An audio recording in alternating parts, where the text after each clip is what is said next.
días. a todas y a todos. Muchísimas gracias por acompañarnos y por la invitación. Al maestro Osvaldo, mil gracias, a la maestra Ruth, a la maestra Jenny, que hacen posible, a todos los profesores, maestros y a los estudiantes que forman parte de este grupo de investigación, de este semillero.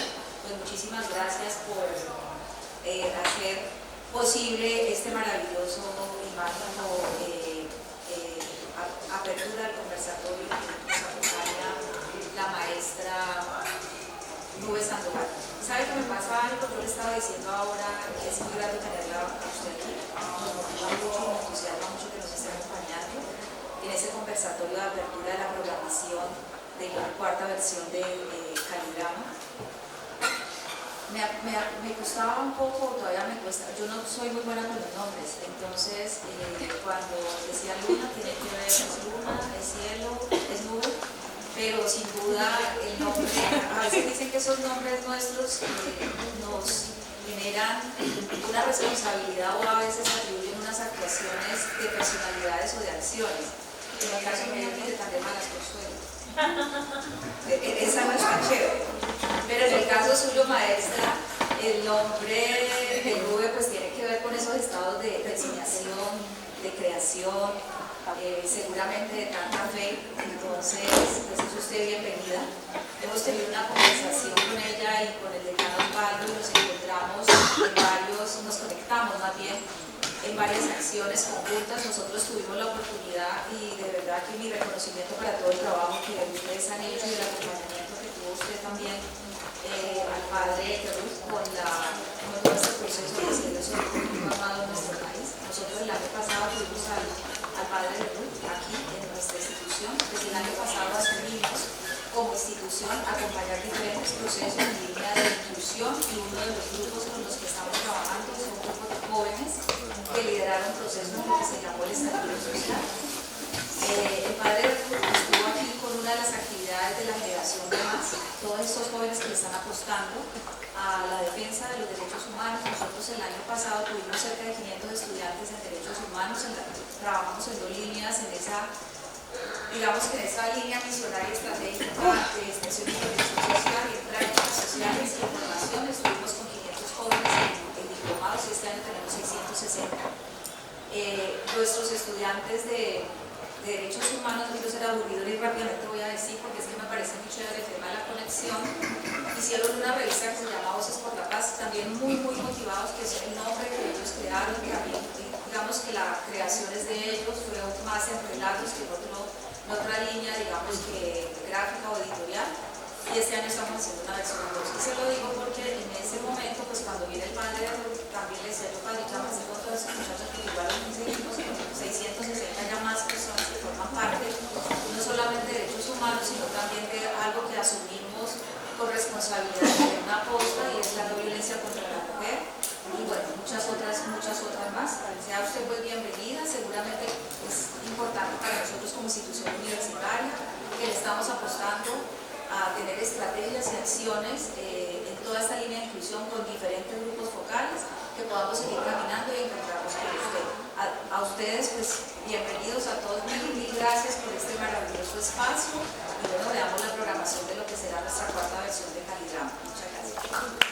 Quiero pues dar un fraterno saludo, un afectuoso saludo a la rectora, a la maestra Nube, al grupo de investigación en dramaturgia Cali, todas sus maestras y por supuesto también a toda la facultad. Nosotros estamos en esta jornada de una semana en nuestros encuentros habituales de cierre de semestre, que son encuentros de observación y reflexión sobre lo que hacemos, sobre los propósitos que nos trazamos, de tal manera que podamos de verdad nutrir nuestro plan de estudios con reflexión y con reelaboración. Como decía un dramaturgo que es también del Valle del Cauca, que se llama Fano Peral, darle otra vuelta a la tuerca. Él tenía una editorial que se llamaba Otra Vuelta de Tuerca, y entonces no la vamos a romper el tornillo, pero siempre, digamos, hay que hacer los ajustes pertinentes de acuerdo a los tiempos que corren. Entonces, este lanzamiento del Caligrama de la cuarta versión es para nosotros pues de gran alegría, que este tiempo pues es el tiempo de la reflexión sobre la transdisciplina. Me parece muy importante que ustedes como estudiantes, ustedes como maestros puedan acceder a espacios de trabajo, de escucha, de otras perspectivas, de otros puntos de vista, porque el reto siempre en el universo de las artes y de la creación sería obtener su propio punto de vista, no hacerlo de los demás, pero obviamente nutrirse de lo que los demás hacen.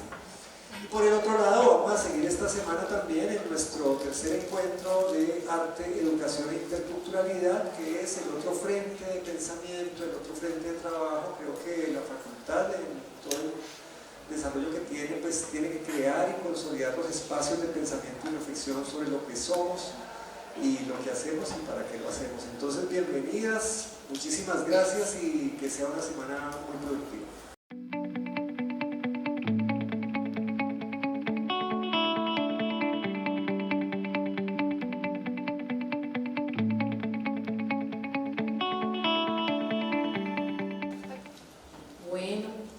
Bueno, Nube, súper bienvenida, muchas gracias. Estamos movidos, seguramente conmovidos, siempre que se dé develaciones suceden muchas cosas, ¿no?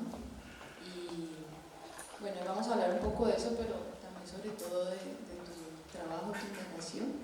Para empezar, me parece importante hablar de qué es el teatro cenit y qué es ese concepto del teatro como puente, ¿no?, que sustenta toda su investigación. Gracias. Qué felicidad estar acá. Realmente me conmoví otra vez mucho viendo Develaciones en Cali porque hay muchas escenas que están inspiradas en lo que pasó aquí durante el estallido social y es siempre hermoso estar aquí. Muchas gracias de verdad, Calidrama, y todas las personas que hacen posible este espacio de reflexión y de estudio. El Centro de Investigaciones Teatrales CENIT es el grupo que fundamos con Bernardo hace ya 30 años en Bogotá y nos dedicamos fundamentalmente a eso, como al estudio, lo que llamamos la filigrana del trabajo del actor y la actriz, al estudio también de la creación de espacios teatrales no convencionales. De hecho, hablaba ahorita con la rectora y con el decano sobre ese espacio que construimos en la Sierra Nevada de Santa Marta, en un teatro al que seguramente vendrán algún día y están absolutamente invitadas e invitados todos. A la creación de nuestra dramaturgia, siempre como atentos a los clásicos, pero también con ese afán y ese impulso pues, de finalmente usar ese instrumento maravilloso que es el teatro para decir y para narrar las inquietudes y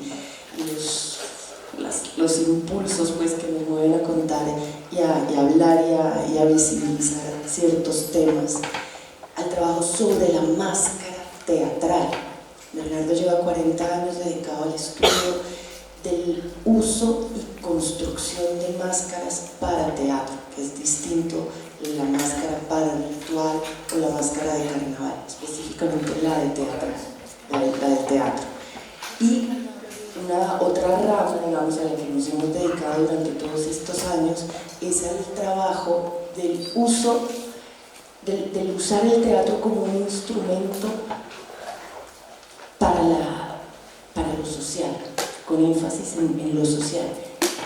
Durante 12 años dirigimos en Roma un laboratorio de rehabilitación psicosocial para refugiados víctimas de tortura, personas que venían de Afganistán, de Irak, de Palestina y de toda África, y fue un espacio y un tiempo maravilloso para consolidar una metodología de trabajo que además es importante acotar que toda la creación y todo el trabajo en todos los laboratorios de develaciones se hicieron con esa forma, ¿no? Con esa vía que nosotros encontramos para visibilizar los temas sociales importantes de nuestro momento histórico, pero también para trabajar sobre esos procesos de rehabilitación que a veces las víctimas o que ciertos sectores de las poblaciones más vulnerables necesitan.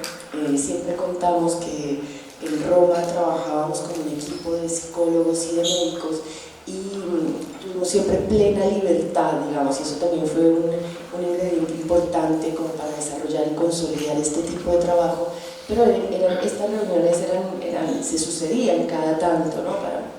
Para hacer un análisis, un estudio de lo que estaban pasando en los laboratorios con los refugiados víctimas de tortura, y tanto los médicos como los psicólogos coincidían en preguntarnos en repetidas ocasiones nosotros qué les estábamos dando en el laboratorio de teatro, porque había una mejoría tanto a nivel psicológico como psicofísico en estas personas pues, que habían sufrido tortura en sus países de origen. Entonces siempre también decimos que creemos fundamentalmente y estamos convencidos que el poder del teatro reside en el hecho que nos integra como seres humanos, la psique, las emociones y el cuerpo, y no solo lo hace a nivel individual, sino que esa operación, digamos, hecho en colectivo junto a otros es sumamente poderosa, y eso es lo que reconocían en Roma los psicólogos y los médicos viendo a estas personas pues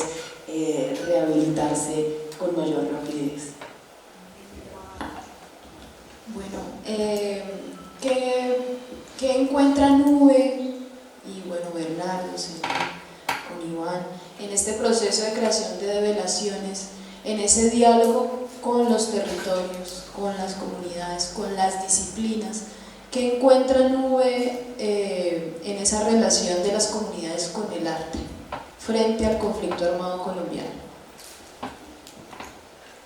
Hay una cosa que siempre se volvió como una premisa que se repetía y que nos repetíamos y que nos dábamos cuenta en cada laboratorio, y es que la comunidad, este círculo virtuoso donde la comunidad crea cultura y la cultura crea comunidad. Pero además lo que siempre encontramos, y fue una de las condiciones, digamos, que pusimos de alguna manera para escoger a los grupos y a las comunidades con las que íbamos a trabajar, es que lo que hicieran fuera de extrema calidad. Entonces finalmente lo que encontramos en los territorios es maestría y sofisticación, eso que logran los pueblos y las comunidades cuando los dejan. Bueno, y porque a veces cuando hablamos de lo transdisciplinar, lo primero que uno piensa es este diálogo de pronto con las nuevas tecnologías, con la exploración sonora, con lo visual, ¿no? Pero hay un componente de lo transdisciplinar que yo leo en tu trabajo y que se ve mucho de develaciones, y es ese diálogo con lo disciplinar ancestral, ¿no? Con eso que sostiene a las comunidades, que va más allá del arte por el arte, que es una relación del arte como necesidad, como sustento. ¿Cómo lo percibes tú, esa relación con lo disciplinar ancestral? Hay una cosa también clave en tu pregunta, digamos, y que está implícita en toda la obra, y es el arte como factor de resistencia, ¿sí? Y eso que atraviesa la vida cotidiana de las comunidades y que después se manifiesta en lo artístico, y que finalmente en un contexto como el colombiano se volvieron elementos poderosísimos de resistencia. Hacen resistencia a los jóvenes creadores del Chocó cuando en Quibdó Norte, una de las zonas más peligrosas de la ciudad, danzan para visibilizar su necesidad de defender la vida. Es resistencia cuando en semblanzas del río Guapi canta los alabajos y canta, y no solo ahí, en todo el litoral pacífico, cuando encuentra uno que el alabado es una de las formas más hermosas y solidarias de entender la muerte.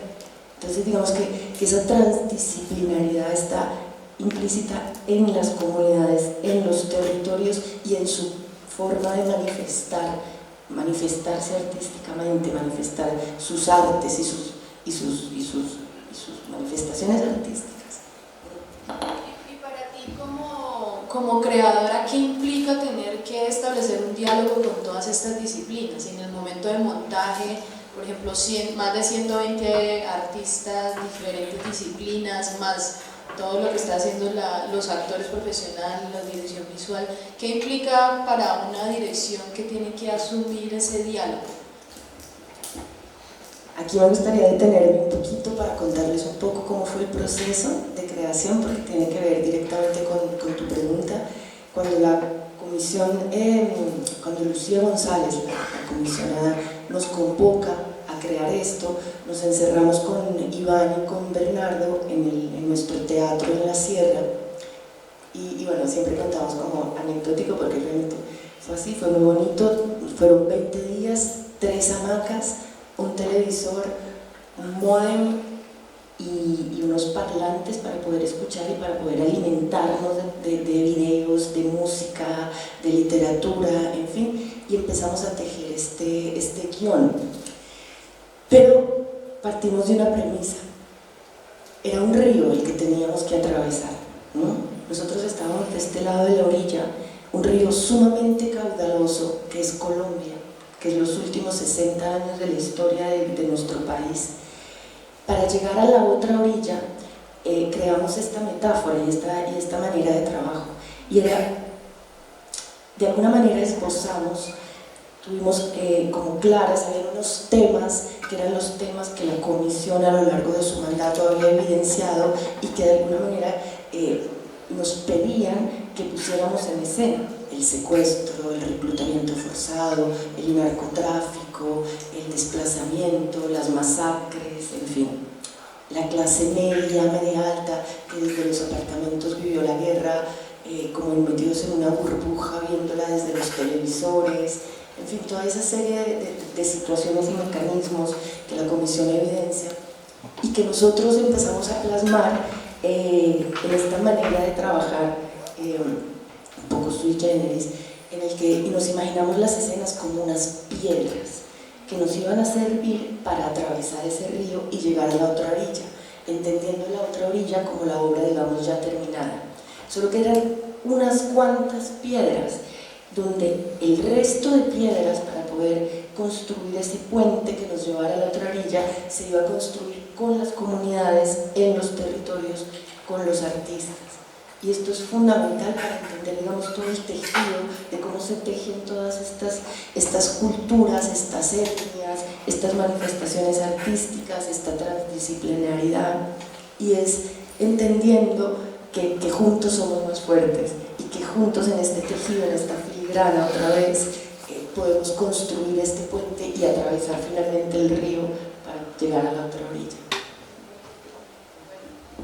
También hablaste pues de la metodología dramatúrgica y todo, que se lee allí un montón. Bueno, vamos a ver cuánto tenemos para nuestra charla. Todavía tenemos un ratico para pasar a las preguntas. Bueno, ya cómo es, si se concibe desde la dramaturgia, por ejemplo, el diálogo con todo este sustento visual que tiene la obra y que pues también tienen las otras propuestas de teatro escénico.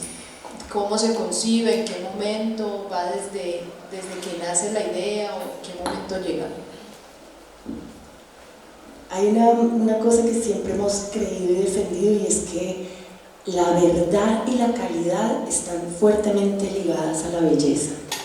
Entonces siempre concibimos esta obra como un poema visual, donde lo épico es fundamental, porque es la manera como pueden realmente los pueblos narrarse y reconocerse desde el lenguaje épico, partiendo de algo que nos enseña también mucho García Márquez, y es que cómo lograr eso, que desde lo local se hable de lo universal, ¿no?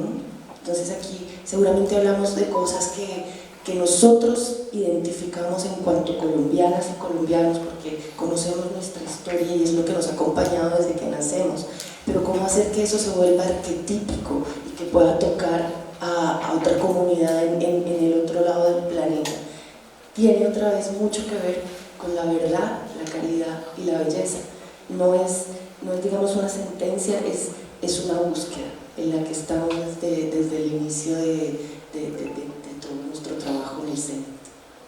Y bueno, en cuanto a esa verdad, me interesó mucho la otra vez que hablamos, lo que decías de la acción como ese elemento que les ayuda, que les permite trabajar tanto con poblaciones profesionales como personas que no se dedican, digamos, de la manera profesional a la creación. ¿Cómo entra la acción allí como ese elemento que les ayuda allí a integrar?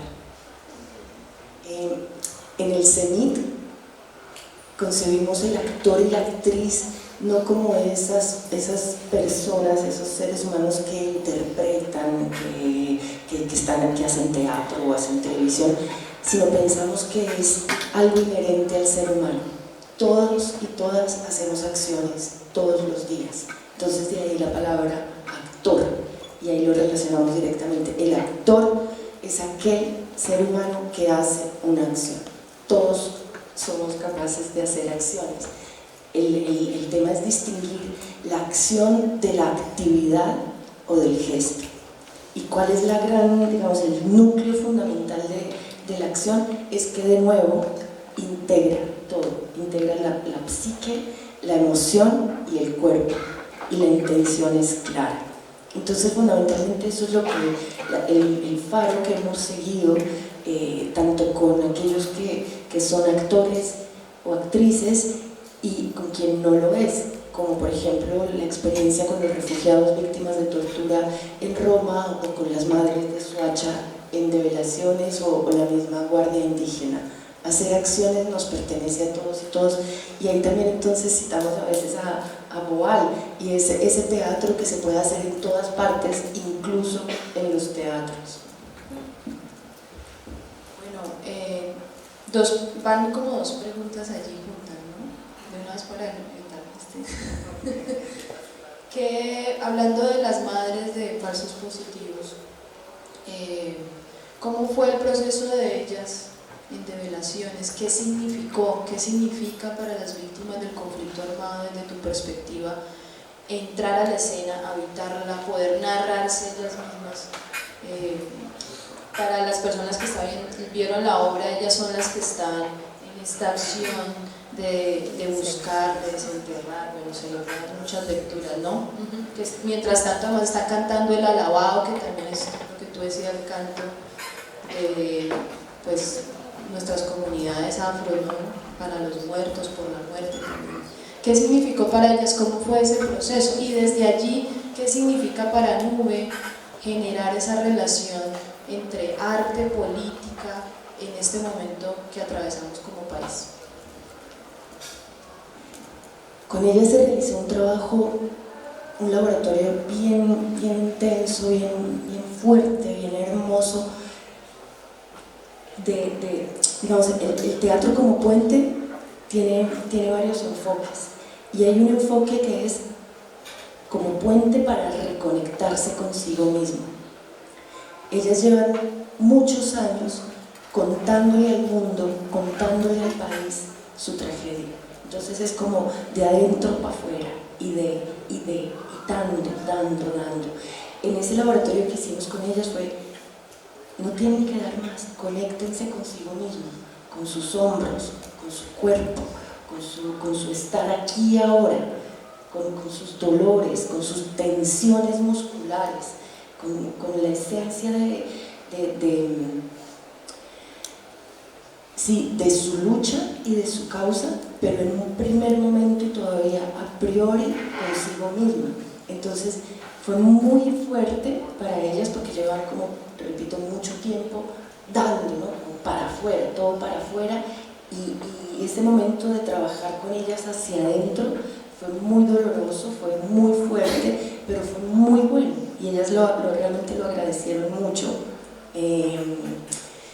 Había pues una de ellas que están, obviamente, aparte de la edad y todo eso, también es obvio que toda la presión, toda la tensión, todo el dolor ha generado problemas psicosomáticos fuertes. Una de ellas no podía levantar el brazo así, más de esta distancia.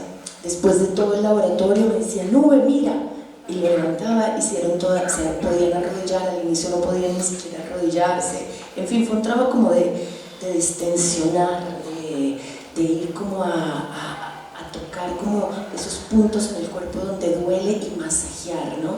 Y otra vez, hacerlo en colectivo es muy poderoso, porque es sabiendo que la que está al frente del círculo sufrió el mismo horror que la otra, y que le están doliendo las penas, pero le duelen en el cuerpo. Y entonces, ¿cómo hacer ese masaje de manera personal, pero además en un contexto colectivo? Pues en ese laboratorio fue muy hermoso para nosotros, fue muy duro, fue muy fuerte realmente, fue de las cosas más fuertes de la obra que hicimos.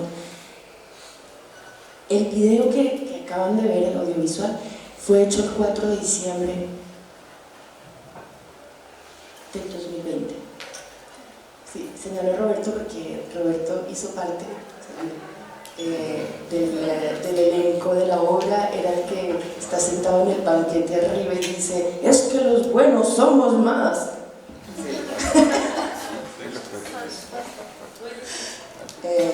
Gracias, Roberto, por venir.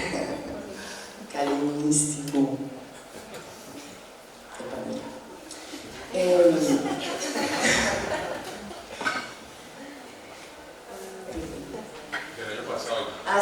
El video fue estrenado el año pasado, el 4 de diciembre de 2020, y la obra se estrenó el 5 de diciembre de 2020. Entonces fue hecho antes del estreno. Después, en el 2021, completamente fue 2021. En el 2022 hicimos varias presentaciones en el Festival Iberoamericano de Teatro de Bogotá, y después en Medellín durante la entrega del informe final de la Comisión de la Verdad. ¿Por qué explico esto? Porque pasó que específicamente en la escena de las madres, y como pasa siempre, todos los que hacemos teatro lo sabemos, que cuando se empieza a dar la obra, se empiezan a encontrar otras cosas. Y para ellas fue revelador encontrar que no era solamente estar ahí como escarbando, sino en un momento dado surgió la necesidad de que de verdad querían encontrar, o sea, como de esa verdad en la escena, ¿no? Y entonces ellas propusieron: ¿qué tal si dentro de la tierra, del cúmulo de tierra, encontramos objetos de los hijos? Y ellas llevan al ensayo y después a las presentaciones en el Iberoamericano un zapato que perteneció a uno de los hijos y que lo encuentran cuando van a Ocaña a desenterrar los cuerpos y a reconocerlos. Un zapato lleva una, la otra lleva un pantalón, la otra lleva un saco, y empiezan, y esa verdad. Todo esto para contarles que realmente se dio dentro de cada vez, dentro del grupo, dentro de todo el proceso, el final de cada presentación, una catarsis, realmente catarsis.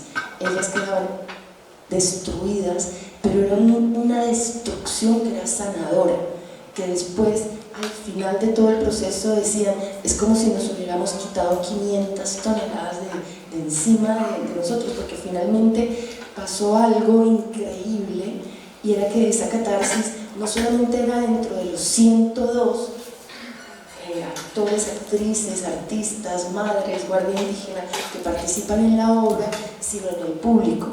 El Julio Mario puede acoger 1.300 personas, todas las funciones fueron lleno total, y eran 1.300 personas llorando cuando terminaba la obra.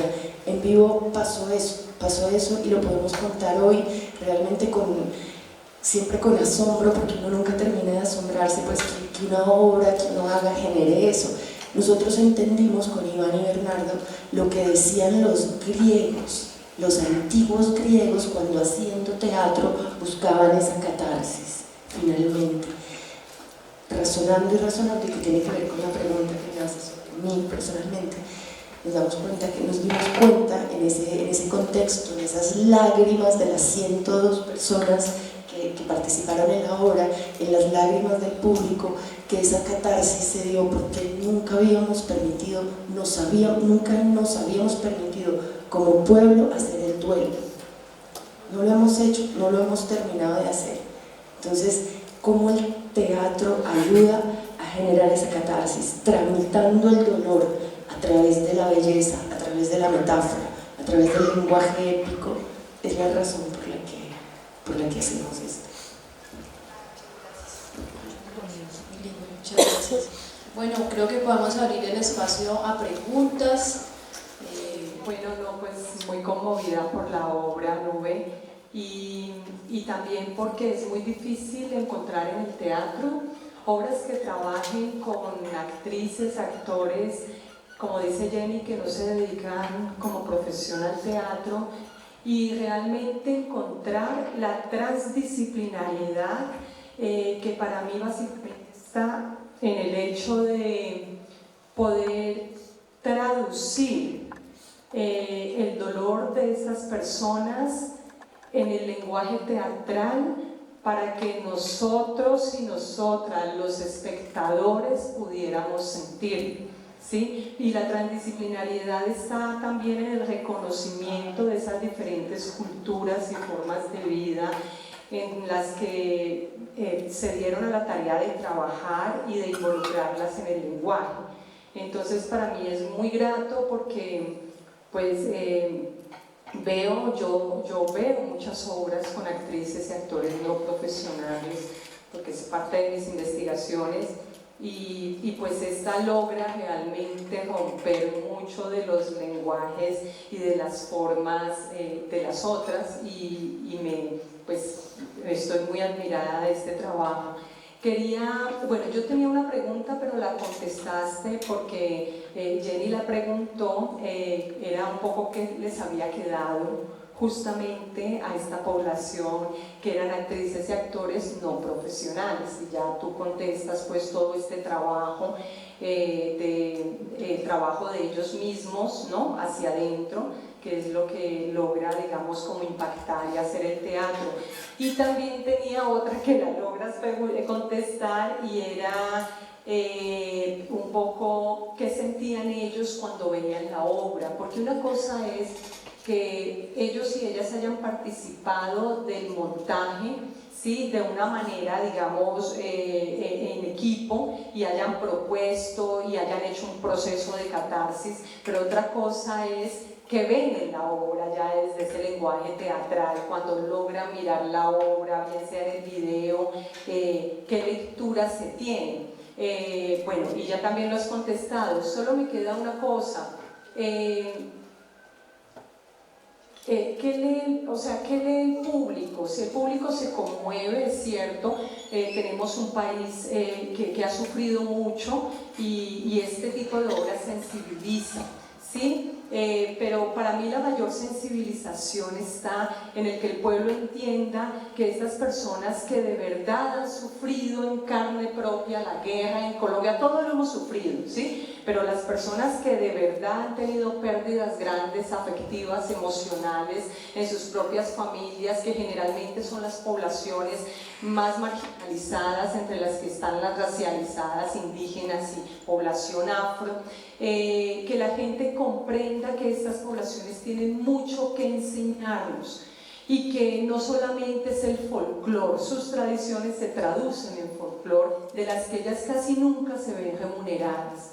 ¿Sí? Entonces admiramos sus folclore, admiramos sus danzas, admiramos sus alabados, pero siguen estando en la pobreza absoluta y seguimos marginalizándolos porque nos prioriza lo académico, ¿sí? Y nos prioriza el éxito neoyorquino, estadounidense, donde el que no estudia no tiene nada que ofrecer.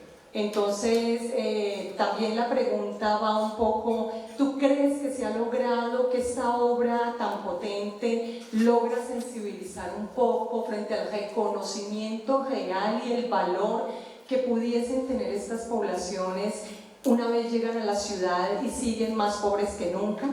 Muchas gracias, Nube, y una gran admiración por el trabajo de ustedes. Son, creo que políticas públicas las que pueden lograr eso y creo que esperemos, además es responsabilidad de todos que este gobierno lo logre y de todas. Una de las premisas, como de las puntas que quisimos alcanzar con esta obra era justamente eso. La obra fue coproducida por el Teatro Mayor Julio Mario Santo Domingo, que es uno de los escenarios, digamos, podemos decir, más elitistas del país, donde realmente la cultura culta encuentra un magnífico escenario. Entonces para nosotros fue así como una gran meta que la periferia del país, ese gran margen, ¿no? que rodea nuestras grandes ciudades y pues obviamente Bogotá, demostrara en ese escenario que realmente lo sofisticado, la maestría y la calidad se está haciendo allá. Lo vivo, lo vital está sucediendo allá. Poderlo tejer desde la transdisciplinaridad, pero también desde la dramaturgia y desde digamos, ese tejido que se logra en el guión de revelaciones, en los laboratorios y en la práctica, fue precisamente lograr eso, llevar ese otro país, esa otra cultura, esa cultura invisibilizada históricamente a un lugar central, pues donde ha imperado la cultura culta, por así decirlo, entre comillas gigantescas. Yo en este momento figuro como una víctima directa del conflicto armado. De alguna manera lo veía en ese árbol, no sé, tal vez no está puesto con esa intención, pero creo que da tanto raíces como que puede llegar a dar frutos en algún momento y puede sonar muy contradictorio. Muy agradecida. Es un poco complejo, ¿no? También transitar este tipo de cosas en un espacio público, pero es mi comunidad académica y artística, ¿no? Y de alguna manera esta verdad se está contando hace poco, ¿no? No solo por ser hija del M-19, sino también porque quien asume mi paternidad muere en la masacre de Trujillo, en condiciones violentas. Entonces creo que por ambos lugares yo me he hecho mucho la pregunta de cómo reivindicar pues este tema de la verdad del origen y lo que tiene que ver con todo esto. ¿A qué voy? Cómo el teatro nos hace un poco el puente para comprendernos como sujetos políticos más allá de la escena, ¿sí? Porque entonces, claro, yo puedo subirme a la escena con esta verdad que me mueve en este momento, con el reconocimiento con mi padre de hace poco, de ver también de alguna manera a María José Pizarro, a los hijos del presidente, que estamos como entre comillas, una igualdad en cierto sentido, sí, no sé si es liberador o es un peso llevar el M-19 en la frente a veces. Entonces, ¿cómo dimensionarnos como sujetos políticos responsables de una actividad social de reparación y de perdón también? Porque pues lo hemos tenido que hacer al interior de nuestras familias. ¿Cómo se vive eso desde el teatro como puente, ¿no? ¿Cómo cree usted que se puede vivir? Porque pues creo que en condiciones artísticas y pedagógicas que tenemos aquí tendríamos muchas herramientas para poder responder eso, ¿no? Pero desde este proceso que usted ha transitado, ¿cómo lo ve? ¿Cómo ve el sujeto político que también reivindica más allá de la escena? Gracias. Gracias a ti por hablar de esto. Es complejo, es bien complejo. Nosotros partimos siempre como de lo concreto, realmente. Entonces, en lo concreto se va a trabajar específicamente sobre la acción, ¿no? Y esa acción, que como decíamos antes,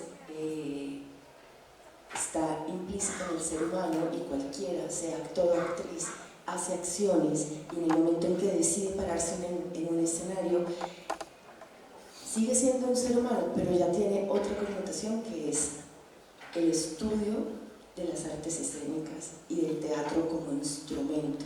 Creo que hay una responsabilidad doble, es un vector con doble vía, digamos, y es esa responsabilidad que tiene primero consigo mismo, ¿no? Y es hasta dónde estás siendo fiel, digamos, y no te traicionas, ¿no? Pero ya hablando, digamos, de lo concreto otra vez, es cómo esa fidelidad tiene que ver primero con lo orgánico, ¿no? Que va más allá de lo racional, que va más allá de lo político, ¿sí? y después entonces es como una cantidad de estratos, siempre trabajando. Ponemos el ejemplo de la filigrana porque es muy sutil y muy complejo al mismo tiempo esta vía que usamos nosotros para trabajar. Y lo segundo, que hablamos de ese vector, es la visibilidad que le das al tema, a la acción o a lo que se esté trabajando, ¿no? Entonces es la responsabilidad con el público, ¿no? Que también ahí es cómo no traicionarse. Y entonces siempre finalmente volvemos al punto de origen y es la búsqueda de la verdad, la calidad y la belleza, que es algo que uno nunca puede, o sea, uno nunca tiene la última palabra, porque es una búsqueda que le puede a uno durar toda la vida y la vida entera, y de varias generaciones, porque creo que en eso nos hemos gastado siglos los seres humanos buscando eso realmente, y creo que en todo hay política. La política está en todo y no podemos dejar de ser seres políticos en todo lo que hacemos porque todo el tiempo estamos tomando decisiones, ¿no? Entonces eso es política. Creo que está ahí un poco, ¿verdad? Calidad de belleza. Por supuesto, reconocer la maravilla del trabajo, pero me interesa mucho conocer la dramaturgia de la escena donde está soportada la clase dirigente. Eso me parece que es asombrosa, esa imagen, ¿no? Entonces, ¿cómo se llegó a esa elaboración? ¿Sí? Y lo otro, por supuesto, es que es una maravilla ver el video, pero por supuesto que uno sabe que hay una distancia enorme de lo que he hablado, de la catarsis que se logra, pienso únicamente en la presencia técnica, ¿no? Ojalá aprovecharan el estallido cultural y trajeran nuestra obra Cacali. Sí, gracias. Claro. Tratamos, no te imaginas cómo tratamos de traerla. Ojalá, es muy difícil mover tanta gente porque realmente entre actores, actrices, madres de Soacha somos 130 personas, 140. Regados por el mundo. Y además regados por el mundo ya. Ay, Dios mío. Bueno, esa escena, Bernardo lleva años, también tiene una doble vida, digámoslo así. Es artista plástico, es artista visual, director y escultor de máscaras, digamos, pero en esa doble lleva varios años haciendo un estudio sobre las cenas, los banquetes. Entonces, digamos que ahí converge una investigación que él venía haciendo y una inquietud sobre esos mecanismos que la Comisión de la Verdad evidencia que se han venido repitiendo a lo largo de siglos, realmente, son siglos, y son mecanismos que se enconaron en nuestra sociedad y que nos llevamos tan metidos que a veces creíamos que eso era normal, que eso era que habían cosas que son monstruosas y las normalizamos, ¿no?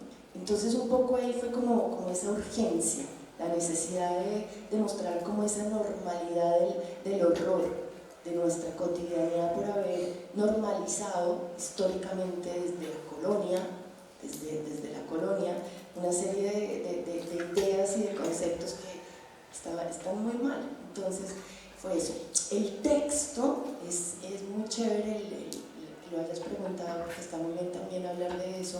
El texto es de Ricardo Silo, un escritor pues, que seguramente conocen, y fue, digamos, una creación colectiva a partir de una inquietud que nos surge dentro de la dirección artística y fue a raíz de un artículo que leímos donde se comparaba el tema precisamente de los falsos positivos a la banalidad del mal planteada por Hannah Arendt. Donde realmente ahí fue como un tema de documento Excel, ¿sabes? De hablar en términos de Excel, de dar resultados, la tecnocracia, la vaina donde se pierde la humanidad, se desdibuja la humanidad por cumplir la tarea y por hacerla bien. Una cosa atroz que vivimos y que no nos dimos cuenta en cuando pasó semejante cosa. Las madres de Soacha dicen 6.402 es la punta del iceberg. Son muchos más.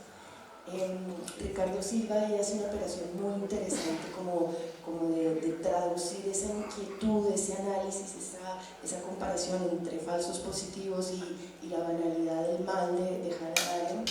Y por otro lado, a nivel ya de la puesta en escena, como les digo, viene pues de este estudio que viene haciendo Bernardo desde hace varios años sobre el tema de las cenas, los banquetes, como toda esa puesta, todo ese happening, digamos, que sucede cuando hay un banquete o una cena.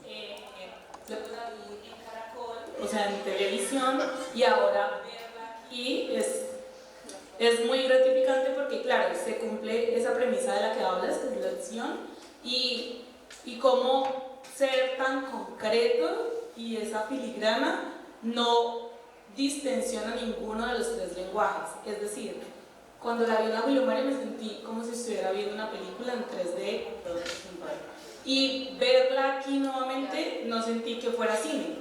Yo me sentía nuevamente en el teatro y me logró conmover de la misma forma que, claro, que no me voy a poner a llorar, pero sí me logró conmover de la misma forma como me conmovió en ese entonces. Entonces aplaudo mucho ese trabajo. Me quitaron el celular, pero alguien nos preguntaba, Diego, que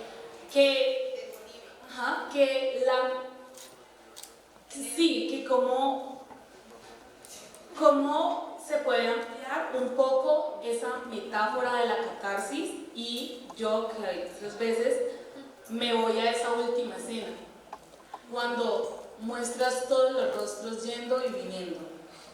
Entonces esa es como la pregunta, y agradecer este espacio. Gracias, Laura. Creo que la catarsis no es una metáfora, la catarsis es, y fue y ha sido realmente como una cosa que te acompaña en relaciones desde que se creó y desde que se presentó, perdón, la primera vez. Sí, la última escena está inspirada, no sé si ustedes vieron una película que se llama Novecento, de Bertolucci, donde él su afiche ahí sí es cierto, la metáfora del pueblo que de la oscuridad llega a la luz. Y se ve una madre con el hijo, ¿no? que le hace así al hombre, y son este campesinado pues, de la Italia después de la Segunda Guerra Mundial. Y era como esa inspiración, ¿no? Como nosotros, el pueblo colombiano, sale de la oscuridad a la luz. Y es cuando la clase dirigente va opacando. Se van de espaldas, dándole espalda al público. Muchas gracias a Nube realmente por estar acá. Realmente estoy muy halagado de que finalmente tengamos la directora de la obra. Como dice ella, intentamos por todos los medios que la obra viniera a Cali. Realmente sentimos que este territorio se merece realmente que la obra también esté. Hoy hay muchas dificultades para poder hacerlo. La gente se volvió famosísima. Los grupos de JH están haciendo residencias en Francia. Los JH jóvenes creadores del Chocó, chicos muy, muy famosos. No quiero decir famosos porque sea, digamos, como lo que comúnmente conocemos como fama, sino que realmente su trabajo los ha llevado a que sean importantes en otros medios. Yo creo que la obra, quiero decirlo desde adentro, Nube, que estuvo en la parte de dirección, a mí me transformó mucho como creador. Yo soy egresado de la Universidad del Valle, hice un conversatorio de esta obra con Yamile, que es la líder de Semblanzas, y con Lucho Acosta, que es el líder de la Guardia Indígena. Y con ellos me di cuenta de que el tejido que incluso hicieron desde la dirección terminó siendo un tejido humano. Hay una anécdota maravillosa que tiene que ver con el día que nos encontramos todos los equipos, todos, en el Teatro Faenza en Bogotá, que es un teatro que transformaron. Ya no tiene graderías, no tiene sillas, entonces literal es como un hangar.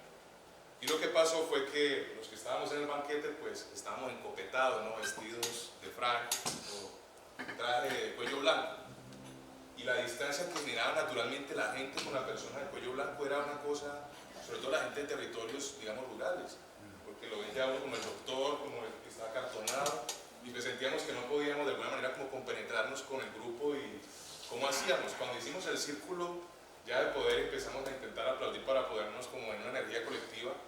Nos dimos cuenta de que, claro, la reunión es lo que más nos ha afectado. Los colombianos hemos buscado siempre reunirnos en donde nos sentimos protegidos.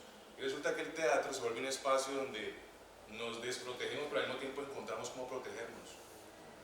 Y ese ese día que hicimos el paso en general, crudo, sin nada de mapping, nada de los elementos técnicos, más allá de lo instrumental, acústico, como la percusión y demás, el mar de llanto que hizo ese ensayo no lo entendíamos ninguno, de verdad no parábamos, entramos en catarsis justamente, y era real, decíamos, la obra ocurrió aquí, acaba de ocurrir algo que en la historia de Colombia ha pasado, el tema de territorios, nosotros los privilegiados estudiando en las grandes academias, los que de alguna manera creemos que tenemos una verdad sobre esto, nos damos cuenta de que esa maestría, esa filigrana que hay en los territorios, la artesanía, existe es porque ellos han resistido a través del arte. Nosotros hemos sido, digamos, replicantes de metodologías y teorías. Un poco la invitación que me ha llegado a mí de haber estado en este proceso es que si nosotros no nos involucramos en territorios, esas políticas públicas no van a cambiar, no van a pasar. Si Cali no deja de hacer eventos en el Boulevard y se van al oriente de Cali, a las zonas rurales, nosotros vamos a seguir haciendo teatro en las mismas salas de la ciudad. Y el grueso de la población se va a quedar siempre pensando en que eso es un arte elitista, que va a estar en los mismos lugares.